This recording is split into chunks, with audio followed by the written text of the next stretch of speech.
हम न बदले, अपने आप को बदले, खुदा की कसम इमाम बदलने की जरूरत ही नहीं पड़ेगी।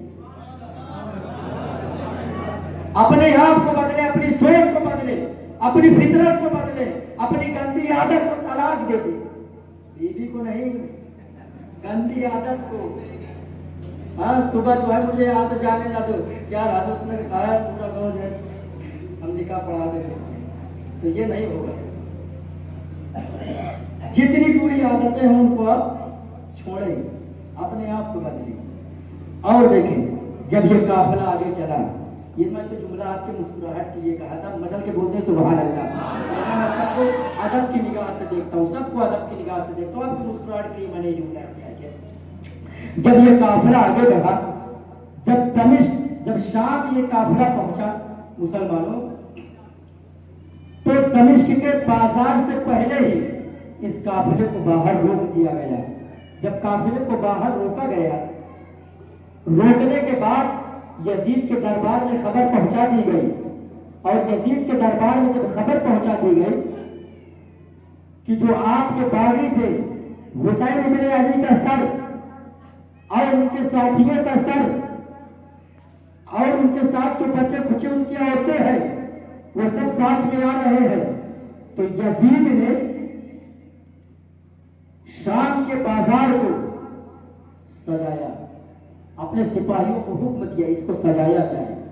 सजाया गया, ढोल ताशे का इंतजाम किया गया, ढोल ताशे का इंतजाम किया गया, और शाम के बाजार को सजाया गया। और सजाने के बाद जो सिपाही थे और पूरे वहां पर ऐलान किया गया कि आप सारे लोग वहां पर जमा हो जाए, ये यजीद का हुक्म है। और सारे लोग वहां पर जमा हो गए। किसी के हाथों में खजूर है, किसी के हाथों में पत्थर है। जो हुक्म दिया गया था उसी हुक्म के बुनियाद पर वो उस पर अमल कर रहे थे। अब यजीदियों के सिपाहियों के हाथों में पत्थर है, किसी के हाथों में खजूर है, और जो है जब इनको रास्ते से गुजारा जा रहा था तो जो है ढोल बज रहे हैं, ताशे बज रहे हैं,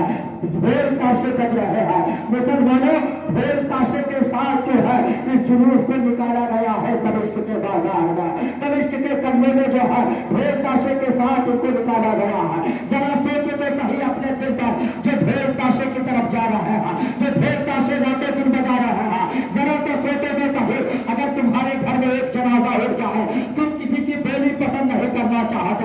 तुम किसी की जो है चीखो पुकार पसंद नहीं करना चाहते, लेकिन वही आका इमाम हुसैन रज़ी अल्लाह तआला अन्हु तो जो है पूरे खानदान करबला के मैदान में लेट गया है, और यजीदी जश्न मना रहे हैं, ढोल बजाए जा रहे हैं, ताशे बजाए जा रहे हैं, जुलूस निकाला जा रहा है, पत्थर मारे जा रहे हैं, पत्थर बरसाए जा रहे हैं, खजूरें फेंकी जा रही है उनके ऊपर। जरा सोचो तो कहे मुसलमानों, अहले बैत को इतना जलील किया जा रहा है, इतना जो है अहले बैत को रुसवा किया जा रहा है, इतना अहले बैत के साथ जुल्म किया जा रहा है। दमिश्क के बाजार में अहले बैत को जो है इज्जत का जनाजा निकाला जा रहा है, उनके औरतों को जो है उनके औरतों को बेपर्दा किया जा रहा है, पत्थरों से मारा जा रहा है, जालिम जो है उनको रुसवा जमाना करते हुए नजर आ रहे हैं। जरा सोचो तो सही मुसलमानों, अगर आपने दिल पर हाथ रखा, अगर वाकई इमाम हुसैन के चाहने वाले हो, वाकई इमाम हुसैन के दीवाने हो, वहां पर देखो आज आप अपने आप को हुसैनी कहते हो, और दमिश्क के बाजार में वहां पर भी एक हुसैनी आया था, वहां पर भी एक हुसैन के चाहने वाला आया था, वहां पर भी एक आशिक मुहिब्बे अहले बैत आया था, जिसका नाम सुहैल रज़ी अल्लाह तआला अन्हु है। हज़रत सुहैल रज़ी अल्लाह तआला अन्हु दमिश्क के बाजार में आए थे तिजारत के लिए। जब उन्होंने सुना कि अहले बैत अतहार को करबला के मैदान में कत्ल कर दिया गया है, करबला के मैदान में शहीद कर दिया गया है, वो हज़रत सुहैल रज़ी अल्लाह तआला अन्हु खुदा की कसम यजीद के दरबार पे पहुंचते हैं और कहते हैं किस दरवाजे से काफिला आने वाला है। तबलीग को चीरते हुए, मजमे को चीरते हुए, वो मुहिब्बे अहले बैत, वो आशिके रसूल अल्लाह, वो आशिके इमाम हुसैन, खुदा की कसम मजमे को चीरते हुए, यजीद की फौज को चीरते हुए हज़रत सकीना के करीब जाते हैं, हज़रत सकीना के पास पहुंचते हैं, और पहुंचने के बाद जो है अर्ज करते हैं, अरे मेरी प्यारी बेटी सकीना, मुझे पहचाना नहीं, मैं तुम्हारे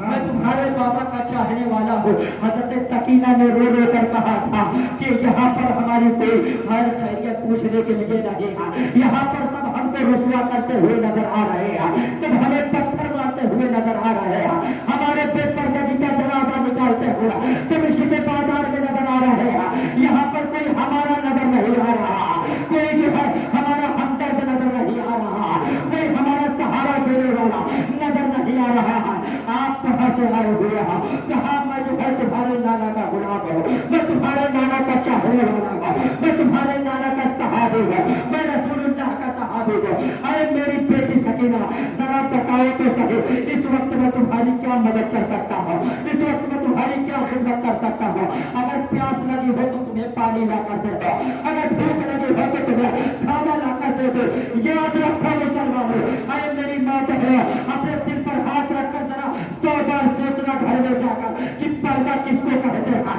پردہ کس کو کہتے ہیں, آبرو بچانا کس کو کہتے ہیں, پردے کی عزت کس کو کہتے ہیں, پردے کا وقار کس کو کہتے ہیں, پردے کی شان کس کو کہتے ہیں, پردہ ہے کیا چیز. اگر یہ سیکھنا ہے تو دمشق کے بازار میں حضرت سکینہ سے سیکھو, امام حسین کی بیٹی سے سیکھو, امام حسین کے لخت جگر 9 سال کی بیٹی حضرت سکینہ سے پوچھو. خدا کی قسم, جس وقت صحابی رسول نے کہا تھا اے بیٹی اگر تجھے پیاس لگی ہے تو پانی لا کر پلا دو, اگر تجھے بھوک لگے گا تو تجھے کھانا کھلا دو, تو خدا کی قسم اگر ہم میں کوئی ہوتا پیاس لگی ہوگی تو پانی ہی پہلے مانگے گا, بھوک لگی ہوگی تو کھانا ہی مانگے گا. لیکن بھوک بھی لگی ہے, پیاس بھی لگی ہے, پھر بھی حضرت سکینہ کے پردے کو سلام ہے, حضرت سکینہ کی ہمت کو سلام ہے, حضرت سکینہ کی عزت کو سلام ہے, حضرت سکینہ کے مقام کو سلام ہے, حضرت سکینہ کے اس درس دینے کو امت محمد کو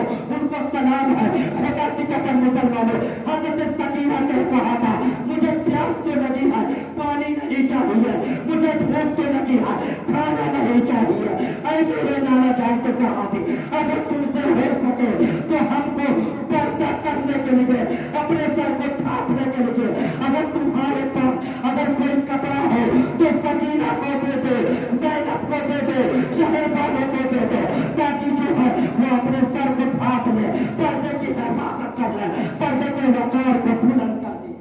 نعرہ تکبیر, نعرہ